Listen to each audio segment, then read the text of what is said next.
Hello everyone, welcome back to the Shiksha for Naukri. Discuss करेंगे important questions जो रहेंगे CTET 2020 के लिए। मॉक टेस्ट सीरीज़ है हमारी ये। पेपर टू विज्ञान के लिए हम लोग डिस्कस कर रहे हैं, जिसमें आज हम लोग सेट नंबर 20 देखेंगे। इसमें इंपॉर्टेंट क्वेश्चंस के बारे में देखेंगे, यहाँ से एक अच्छी पकड़ बनाएंगे साइंस के ऊपर। तो सब्सक्राइब कीजिए टेलीग्राम चैनल को और ज्वाइन कीजिए टेलीग्राम चैनल को। इस वीडियो का पीडीएफ आपको वहाँ देखने के लिए मिलेगा। सब्सक्राइब कर सकते हैं यूट्यूब पर शिक्षा फॉर नौकरी को। स्टार्ट करते हैं अपनी आज की वीडियो। प्रीवियस वीडियोस के लिए लिंक आपको डिस्क्रिप्शन में और आई सेक्शन में मिलेगा। क्वेश्चन नंबर 1 है हमारा, which of the following features help polar bear to adopt in extreme cold condition. निम्नलिखित में से कौन से लक्षण ध्रुवीय भालू को चरम शीत अवस्था में अनुकूल बनाने में सहायता करते हैं। बहुत ही इंपॉर्टेंट क्वेश्चंस है। तो ये क्वेश्चन जो है प्रीवियसली जो जुलाई का 2019 जुलाई में जो पेपर हुआ है उसमें आया हुआ क्वेश्चन है, क्वेश्चन नंबर 1 जिसको हम डिस्कस कर रहे हैं। तो इंपॉर्टेंट क्वेश्चन हुआ भाई। ऑप्शंस देखते हैं। सफ़ेद बाल, मुड़े हुए लंबे और पैर पैने नाखून, त्वचा के नीचे वसा की परत। बी सफ़ेद बाल, चपटे पैर, बालों की परत। सी सूंघने की तीव्र शक्ति, चपटे पैर, बालों की परतें। डी सफ़ेद बाल, चपटे पैर, त्वचा के नीचे वसा की परत। कौन सा करेक्ट आंसर होगा जो पोलर बियर्स को एक्सट्रीम कोल्ड कंडीशन में रहने के लिए मदद करता है, वो आपको बताना है।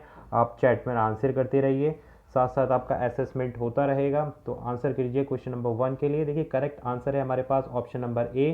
पोलर बियर के पास वाइट हेयर्स होते हैं जिनको फर बोलते हैं, मुड़े हुए और लंबे और पैने नाखून होते हैं इनके। त्वचा के नीचे वसा की एक परत होती है। देखिए त्वचा के नीचे जो वसा की परत होती है किस चीज़ का काम करती है? इंसुलेटर का काम करती है। इंसुलेटर का काम करती है और ये जो है शरीर में गर्मी बनाने में मदद देती है पोलर बियर को। बाहरी ठंड को अंदर नहीं जाने देती है वसा की जो परत होती है, इसलिए ये होती है। ऑप्शन नंबर ए के साथ हम जाएंगे क्वेश्चन नंबर 1 के लिए। आगे बढ़ते हैं क्वेश्चन नंबर 2 पर। Magnesium hydroxide is used as. Magnesium hydroxide जिसको हम NgOH का होल ट्वाइस का उपयोग डैश के रूप में किया जाता है। किस चीज़ के उपयोग में किया जाता है ये आपको बताना है। ए ऑप्शन है अपचयी कारक जिसको रिड्यूसिंग एजेंट बोलते हैं। प्रति अम्ल जिसको एंटा एसिड बोलते हैं। सी किण्वन कारक फर्मेंटेशन एजेंट बोलते हैं। या डी ऑक्सीडाइजिंग एजेंट बोलते हैं। बताइए क्या करेक्ट आंसर होगा। बात कर रहे हैं मैग्नीशियम हाइड्रो ऑक्साइड की। OH ग्रुप लगा हुआ है, इसको हम अपने थ्योरी लेक्चर में डिस्कस कर चुके हैं। एसिड बेस वाले चैप्टर में मैंने आपको ये बहुत अच्छे से समझाया था। तो देखिए जो करेक्ट आंसर है ये है आपका ऑप्शन नंबर बी, प्रति अम्ल, यानी कि एंटा एसिड या एंटी एसिड इसको बोलते हैं। एसिड को खत्म करने वाला। क्यों? क्योंकि यहाँ पर जो MgOH का होल ट्वाइस है इसमें कौन सा ग्रुप लगा है? OH ग्रुप लगा है, अल्कोहल ग्रुप लगा है, यानी कि बेस ग्रुप लगा हुआ है। तो ये एंटा एसिड की तरह या एंटी एसिड की तरह कार्य करेगा, रिलीज करेगा। जो ओकेजनली कॉन्स्टिपेशन हो जाता है या फिर इंडाइजेशन हो जाता है पेट में, उसको रिमूव करने के लिए मैग्नीशियम हाइड्रोक्साइड का इस्तेमाल किया जाता है। और ये जितने पेट में हमारी जो गर्मी होती है तो उसको भी ख़त्म करने का काम करता है, क्योंकि एसिड्स होता है हमारे पेट में उसको बेस से क्या कर दिया जाता है? न्यूट्रलाइज कर दिया जाता है। ऑप्शन नंबर बी जिन लोगों ने भी दिया है बिल्कुल करेक्ट आंसर है भाई। आगे बढ़ेंगे क्वेश्चन नंबर 3 के लिए। The process of conversion of sugar into alcohol is called. चीनी के अल्कोहल में परिवर्तित होने की प्रक्रिया को कहा जाता है। ऑप्शन ए नाइट्रोजन यौगीकरण, नाइट्रोजन फिक्सेशन। मोल्डिंग जिसको ढलाई बोलते हैं। सी फर्मेंटेशन, हिंदी में किण्वन बोलते हैं। इन्फेक्शन यानी फिर संक्रमण। क्या प्रोसेस होता है कन्वर्जन ऑफ शुगर, शुगर को अल्कोहल में बदलने का जो प्रोसेस है वो क्या कहलाया जाता है? भाई क्वेश्चन अगर आपको अच्छे लग रहे हो, पसंद आ रहे हो लेवल, तो लाइक ज़रूर करें और ज़्यादा से ज़्यादा चैनल को शेयर करें। सो राइट आंसर है इस क्वेश्चन के लिए ऑप्शन नंबर सी। इस प्रोसेस को हम बोलते हैं किण्वन, जिसको फर्मेंटेशन कहा जाता है। जिन लोगों ने भी फर्मेंटेशन ऑप्शन सी आंसर दिया है बिल्कुल सही आंसर कर रहे हैं वो लोग। ये कैसे बनता है भाई? ईस्ट के थ्रू बनता है फर्मेंटेशन। किस क्या प्रोसेस होती है? ईस्ट जो होता है, ईस्ट एक्ट करता है शुगर पर और उसको कन्वर्ट करता है अल्कोहल में। ठीक है भाई, ये अल्कोहल में कन्वर्ट कर देगा ईस्ट। और ये जो कंप्लीट प्रोसेस होती है, जो अभिक्रिया होती है, क्या कहलाई जाती है? हमारी फर्मेंटेशन कहलाई जाती है। ऑप्शन सी जिसको हम हिंदी में किण्वन बोलते हैं। क्वेश्चन नंबर 3 के लिए सी राइट आंसर है। आगे बढ़ते हैं क्वेश्चन नंबर 4 की ओर। Ignition temperature of CNG is dash then the LPG gas. CNG का प्रज्वलन तापमान LPG गैस की तुलना में है। भाई आपको बताना है CNG का जो तापमान होता है, जो इग्निशन टेम्परेचर होता है, वो LPG से क्या होता है? ग्रेटर होता है, लेस होता है, इक्वल होता है, या इनमें से कोई नहीं? बताइए भाई, सीएनजी का ज़्यादा होता है टेम्परेचर, एलपीजी से कम होता है, बराबर होता है या नहीं, इनमें से कोई भी आंसर नहीं है। तो देखिए जो सीएनजी होती है वो किस तरीके से बनाई जाती है। जो सीएनजी प्रिपेयर की जाती है वो नेचुरल जो गैस होती है जिसको हम बोलते हैं प्राकृतिक गैस, नेचुरल गैस को कंप्रेस किया जाता है, दबाव डाला, संपीड़न किया जाता है नेचुरल गैस को, और जो इसका टेम्परेचर होता है वो रखा जाता है 200 से 250 किलोग्राम पर सेंटीमीटर स्क्वायर। ये टेम्परेचर रखकर नेचुरल गैस को कंप्रेस किया जाता है और उसके बाद जो गैस हमारे पास आती है उसको हम क्या बोलते हैं, उसको हम बोलते हैं सीएनजी, कंप्रेस्ड नेचुरल गैस।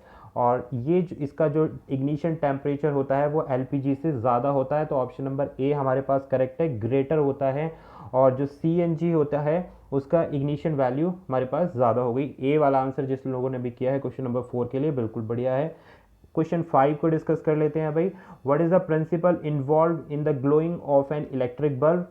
बहुत ही आसान क्वेश्चन है, पहले भी आप लोगों से डिस्कस कर चुके हैं इसके बारे में। एक विद्युत बल्ब के प्रज्वलित होने में कौन सा सिद्धांत कार्य करता है। Option number a magnetic effect of current, धारा का चुंबकीय प्रभाव, हीटिंग इफेक्ट ऑफ करंट, धारा का ऊष्मीय प्रभाव, केमिकल इफेक्ट यानी कि रासायनिक प्रभाव, या कंडक्शन ऑफ इलेक्ट, धारा का प्रभाकृत चालन। बताइए भाई कौन सा राइट आंसर होगा जिसमें जो बल्ब होता है वो जलने लगता है, ग्लो करने लगता है, वो कौन से सिद्धांत पर, कौन से प्रिंसिपल पर वर्क करता है ये आपको बताना है। तो देखिए जो राइट आंसर है, जिन लोगों ने भी ऑप्शन नंबर बी को चूज किया है वो बिल्कुल सही है। जो हीटिंग इफेक्ट ऑफ करंट होता है, यानी कि किसी भी कंडक्टर में जब इलेक्ट्रिक करंट फ्लो करता है तो वो क्या होने लगता है भाई, गर्म होने लगता है, हीट होने लगता है, जिसकी वजह से जो प्रकाश होता है वो प्रज्वलित होता है, और इसी को हम बोलते हैं धारा का ऊष्मीय प्रभाव। और इसी सिद्धांत पर हमारा इलेक्ट्रिक बल्ब कार्य करता है। और जो हमारे इलेक्ट्रिकल अप्लायंसेस होते हैं जैसे वाटर हीटर होता है वो भी इसी प्रिंसिपल पर कार्य करता है। ठीक है भाई, तो क्वेश्चन नंबर 5 के लिए जिन्होंने भी बी ऑप्शन दिया है बिल्कुल सही है। क्वेश्चन 6 को डिस्कस कर लेते हैं। The major of amount of matter in an object is defined as. किसी वस्तु में पदार्थ की मात्रा की माप को निम्न में से किसके द्वारा परिभाषित किया गया है। भाई इसी तरीके से आप अपनी प्रैक्टिस करते रहें मॉक टेस्ट सीरीज के थ्रू। पेपर आपका कभी भी हो सकता है, जिसके बारे में आज हमने मॉर्निंग में जो वीडियो है उसको ज़रूर चेकआउट करना आप। सो ऑप्शंस है भार जिसको हम वेट बोलते हैं, बी जिसको हम चाल यानी कि स्पीड बोलते हैं, सी द्रव्यमान या मास, या डी इनमें से कोई नहीं। बताए भाई major of amount of matter, ये आपको बताना है कि ये क्या होता है, किस चीज़ से डिफाइंड होता है, ये हमें बताना है। तो राइट आंसर है हमारे पास क्वेश्चन नंबर 6 के लिए, that is option number C. इसको हम बोलते हैं मास, और हिंदी में ये कहलाता है द्रव्यमान एम। क्लियर है भाई, इसको मास बोलते हैं। और इसकी एसआई यूनिट क्या होती है, फटाफट से आंसर कर दीजिए। एसआई यूनिट क्या होगी मास की, किलोग्राम इसकी एसआई यूनिट होगी। और मास में अगर हम जी की मल्टीप्लाई कर दें, एक्सेलरेशन ड्यू टू ग्रेविटी की मास में मल्टीप्लाई कर दें, तो वो क्या बन जाएगा, वेट बन जाता है, भार बन जाता है। लेकिन यहाँ मेजर पूछा है, अमाउंट ऑफ मैटर किस में मेजर होगा, वो होता है मास में। Option number C question number 6 के लिए बिल्कुल करेक्ट है। अगले क्वेश्चन पर पहुंचते हैं भाई। Which gas is found trapped in coal mines. कोयले की खान में कौन सी गैस पाई जाती है। बहुत ही अच्छा क्वेश्चन है, कई बार रिपीट हुआ है भाई, पता होना चाहिए आप लोगों को। Option A hydrogen, B carbon dioxide, C methane, या डी सल्फर। आंसर करें, आप ही लोगों को आंसर करना है इसका। कौन सी गैस जो है, जो कोयले की माइंस होती हैं जहाँ से कोयला निकलता है उसमें पाई जाती है। बहुत ही अच्छा क्वेश्चन है भाई। तो राइट आंसर है हमारे पास ऑप्शन नंबर सी। जिन लोगों ने भी सी आंसर दिया है, मेथेन गैस, वो बिल्कुल सही है, CH4। भाई मीथेन गैस जो है हाईली इनफ्लेमेबल होती है, इनफ्लेमेबल नहीं, फ्लेमेबल होती है, और ये ज्वलनशील होती है बहुत ज़्यादा। इसलिए आपने देखा होगा कि कई बार कोयले की खान में आग लग जाती है। उसका रीज़न यही होता है कि ये फायर को बहुत जल्दी अपनी तरफ अट्रैक्ट करती है ये गैस। अब नई टेक्नोलॉजीज आ गई हैं जिसके थ्रू जब हम कोयले की माइंस में से कोयला निकालते हैं तो वहाँ से जब कोयला निकलता है तो मेथेन को मशीनों के थ्रू सेपरेटली एक्सट्रैक्ट कर दिया जाता है, जिससे जो फायर वाली प्रॉब्लम है उसको सॉल्व किया जा सके। तो क्वेश्चन नंबर 8 के लिए सी बिल्कुल करेक्ट ऑप्शन है। नेक्स्ट डिस्कस करेंगे व्हाट आर लेथेनाइड्स। लेथेनाइड्स क्या होते हैं ये आपको बताना है। ऑप्शन नंबर ए लेथेनाइड्स परमाणु संख्या 58 से 71 के 7 के तत्व हैं। बी लेथेनाइड परमाणु संख्या 75 से 58 के 7 के तत्व हैं। लेथेनाइड परमाणु संख्या 55 से 71 के 7 के तत्व हैं। या लेथेनाइड परमाणु संख्या 68 से 81 के बीच के तत्व हैं। लास्ट का ऑप्शन हमारा थोड़ा सा मिसमैच हो गया है, कोई बात नहीं, आप लोग कोऑपरेट कीजिएगा। बताइए क्या होगा, ए बी सी डी, कौन सा राइट ऑप्शन होगा। लेथेनाइड्स के बारे में जिनकी परमाणु संख्या क्या होती है ये आपको बताना है। तो राइट आंसर है हमारे पास लेथेनाइड्स वो होते हैं जिनकी परमाणु संख्या, जिसको हम बोलते हैं एटॉमिक नंबर, 58 से 71 के बीच में जो एलिमेंट्स आते हैं वो क्या कहलाते हैं, हमारे लेथेनाइड्स कहलाते हैं। इसलिए ऑप्शन नंबर ए बिल्कुल करेक्ट है। क्लियर है भाई। ये सारे जो एलिमेंट्स हैं, तत्व हैं, वो क्या कहलाएंगे हमारे पास, लेथेनाइड्स कहलाएंगे। और जो परमाणु संख्या 71 वाला एलिमेंट्स होता है उसको हम बोलते हैं ल्यूटिटिन। ल्यूटिटिन, ठीक है भाई। तो ये 58 से 71 तक आप ध्यान रखिए, लेथेनाइड्स कहलाएंगे ये एलिमेंट्स। ऑप्शन ए करेक्ट है।